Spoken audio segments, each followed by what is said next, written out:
4 ಜಿಲ್ಲಾಧಿಕಾರಿಗಳು, 11 ಎಸಿಗಳಿಗೆ, 21 ತಹಶೀಲ್ದಾರರಿಗೆ, 36 ವಿಲೇಜ್ ಅಕೌಂಟೆಂಟ್ಗಳಿಗೆ ಹಾಗೂ ನಮ್ಮ ಕೇಂದ್ರ ಕಚೇರಿಯಲ್ಲಿ ಕೆಲಸ ಮಾಡ್ತಕ್ಕಂಥ 9 ಅಧಿಕಾರಿಗಳು ಮತ್ತು ವಿಪತ್ತು ನಿರ್ವಹಣೆ ಹಾಗೂ ನೋಂದಣಿ ಇಲಾಖೆಯಲ್ಲಿ ಕೆಲಸ ಮಾಡ್ತಕ್ಕಂಥ 9 ಅಧಿಕಾರಿಗಳು ಮತ್ತು ಭೂಮಾಪನ ಇಲಾಖೆ ಅಂದರೆ ಸರ್ವೆ ಇಲಾಖೆಯಲ್ಲಿ 83 ಅಧಿಕಾರಿಗಳು.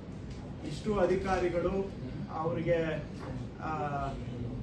ಆಬ್ಜೆಕ್ಟಿವ್ ಕ್ರೈಟೀರಿಯಾ, ಯಾರು ನಾವು ಈ ಪರ್ಸನಲ್ ಸೆಲೆಕ್ಷನ್ ಅಲ್ಲ, ಕೆಲವು ಆನ್ಲೈನಲ್ಲಿ ಅವರ ಪರ್ಫಾರ್ಮೆನ್ಸ್ ಸಿಗುವಂಥ ಕ್ರೈಟೀರಿಯಾ ಇಟ್ಕೊಂಡು ಸೆಲೆಕ್ಷನ್ ಮಾಡಿ ಅವರಿಗೆ ವರ್ಷದ ಅತ್ಯುತ್ತಮ ಕಂದಾಯ ಅಧಿಕಾರಿ ಅಂತ ಒಂದು ಪ್ರಶಸ್ತಿಯನ್ನು ಕೊಟ್ಟು ಅವರೆಲ್ಲರೂ ಕೂಡ ಏನು ಉತ್ತಮ ಕೆಲಸವನ್ನು ಮಾಡ್ತಾ ಇದ್ದಾರೆ ಅದನ್ನು ಅವರಿಗೆ ಅವರ ಕೆಲಸವನ್ನು ಕೊಡುಗೆಯನ್ನು ಗುರುತಿಸ್ತಕ್ಕಂಥದ್ದು ಮತ್ತು ಒಳ್ಳೆಯ ಕೆಲಸ ಮಾಡ್ತಕ್ಕಂಥವರಿಗೆ ಪ್ರೋತ್ಸಾಹ ಮಾಡ್ತಕ್ಕಂಥದ್ದನ್ನು ಮಾಡಿದ್ದೇವೆ. ಯಾಕಂದರೆ ಕಂದಾಯ ಇಲಾಖೆಯಲ್ಲಿ ನಾವು ಸಾಕಷ್ಟು ಬಾರಿ ಜನಗಳಿಂದ ಅಸಮಾಧಾನಕ್ಕೆ ಒಳಗಾಗ್ತಕ್ಕಂಥದ್ದು ದೈನಂದಿನ ನಮ್ಮ ಅನುಭವ. ನಮ್ಮ ಕಾರ್ಯಕ್ಷಮತೆ ಬಗ್ಗೆ ಜನ ಬಹಳ ಖುಷಿ ಇದ್ದಾರೆ ಅಂತ ನಾನು ಹೇಳಲಿಕ್ಕೆ ಆಗೋದಿಲ್ಲ.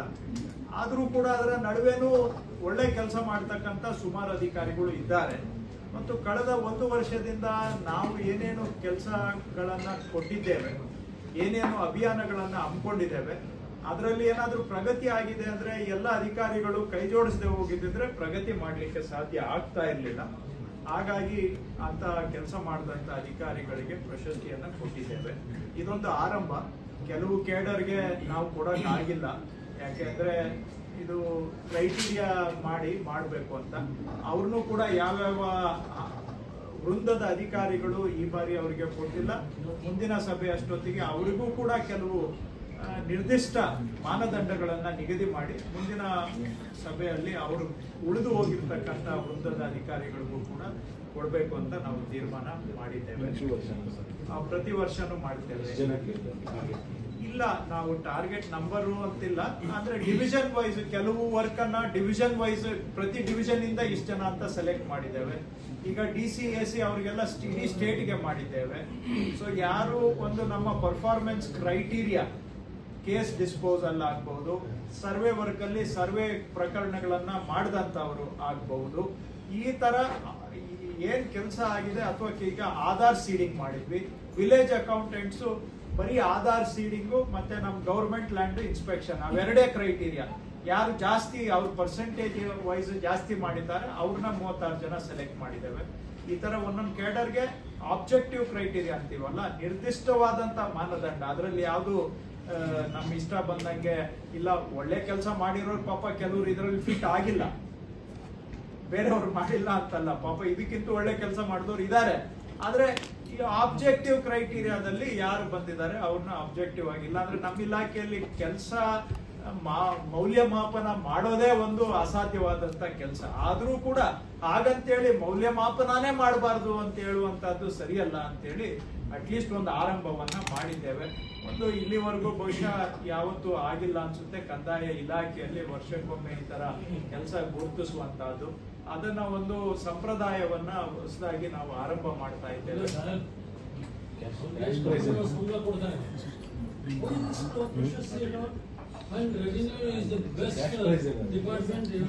ನೋ ಕ್ಯಾಶ್ ಪ್ರೈಸ್ ಅವರಿಗೆ ಬರೀ ನಾವೊಂದು ಪ್ರಶಸ್ತಿ ಪತ್ರ ಮತ್ತು ಒಂದು ಪ್ರಶಸ್ತಿ ಪದಕ ಅಷ್ಟೇ ಕೊಟ್ಟಿದ್ದೇವೆ ಬಿಟ್ರೆ. ಸರ್, ಅದು ತಮ್ಮ ಅಭಿಪ್ರಾಯ. Opinion is noted. You are no, please don't interrupt. ಇಲ್ಲ, ಆಬ್ಜೆಕ್ಟಿವ್ ಕ್ರೈಟೀರಿಯಾ ನಮ್ಮ ಕಮಿಷನರ್ ಕಡೆಯಿಂದ, ರೆವಿನ್ಯೂ ಕಮಿಷನರ್, ಸರ್ವೆ ಕಮಿಷನರ್ ಕಡೆಯಿಂದ ನಾವು ಮಾಡಿಸಿದ್ದೇವೆ. Sir, you are welcome to disagree sir. ಕಳೆದ 1 ವರ್ಷದಿಂದ ನಾವೇನು ಜವಾಬ್ದಾರಿ ತಗೊಂಡ್ಮೇಲೆ ಹೊಸ ಕಾರ್ಯಕ್ರಮಗಳನ್ನ ನಾವು ಗುರಿಗಳನ್ನ ಟಾರ್ಗೆಟ್ ಕೊಟ್ಟಿದ್ದೇವೆ, ಕೆಲವು ಅಭಿಯಾನಗಳನ್ನ ಕೈಗೆತ್ಕೊಂಡಿದ್ದೇವೆ, ಡ್ರೈವ್ಸ್ ತಗೊಂಡಿದ್ದೇವೆ. ಅವುಗಳನ್ನ ಆ ಕ್ರೈಟೀರಿಯಾ ಮಾಡ್ಕೊಂಡು, ಉದಾಹರಣೆಗೆ ಕೋರ್ಟ್ ಕೇಸ್ ಡಿಸ್ಪೋಸಲ್ ತಹಶೀಲ್ದಾರ್ ಅವ್ರ ಲೆವೆಲ್ ಅಲ್ಲಿ ಆದ್ರೆ ವಿಲೇಜ್ ಅಕೌಂಟೆಂಟ್ ಲೆವೆಲ್ ಅಲ್ಲಿ ನಾನು ಆಗ್ಲೇ ಹೇಳಿದಾಗೆ ಆಧಾರ್ ಸೀಡಿಂಗ್, ಸರ್ವೆ ಲೆವೆಲ್ ಅಲ್ಲಿ ಸರ್ವೆ ಕೇಸ್ ಡಿಸ್ಪೋಸಲ್, ಈ ತರ ಒಂದೊಂದು ಕ್ಯಾಡರ್ಗೆ ಒಂದೊಂದು ಮಾನದಂಡ ಇಟ್ಕೊಂಡು ಮಾಡಿ. Sub registrar what was the grade? Sub ರಿಜಿಸ್ಟ್ರಾರ್ಗೆ ಅವ್ರಿಗೆ ಇವತ್ತು ನಾವು ಕೊಟ್ಟಿಲ್ಲ, ಸಬ್ ರಿಜಿಸ್ಟ್ರಾರ್ಗೆ ಸಪರೇಟ್ ಆಗಿ ಮಾಡ್ತೇವೆ. ಲಾಸ್ಟ್ ಇಯರ್ ಒಂದು ಬಾರಿ ಮಾಡಿದ್ವಿ, ಇದೇ ಟೈಮ್ಗೆ ಮಾಡಿದ್ವಿ. ಅಲ್ಲಿ ಅವ್ರದ್ದು 2 ಕ್ರೈಟೀರಿಯಾ ಇಟ್ಕೊಳ್ತೇವೆ, ಇವತ್ತು ಮಾಡಿಲ್ಲ, just to be clear. But ಅಲ್ಲಿ ನಾರ್ಮಲಿ 2 ಕ್ರೈಟೀರಿಯಾ, ಒಂದು ರೆವಿನ್ಯೂ ಜನರೇಷನ್, ಇನ್ನೊಂದು ನಂಬರ್ ಆಫ್ ರಿಜಿಸ್ಟ್ರೇಷನ್ಸ್, ಅದನ್ನ ನೋಡ್ಕೊಂಡು ಮಾಡ್ಬೇಕಾಗತ್ತೆ. ಲಾಸ್ಟ್ ಟೈಮ್ ಕೆಲವರಿಗೆ ಕಾವೇರಿ ಟು ಇಂಪ್ಲಿಮೆಂಟೇಷನ್ಗೂ ಕೂಡ ಫೆಲಿಸಿಟೇಷನ್ ಮಾಡಿದ್ವಿ. ಸೊ ಅವ್ರಿಗೆ ಸಪರೇಟ್ ಕ್ರೈಟೀರಿಯಾ.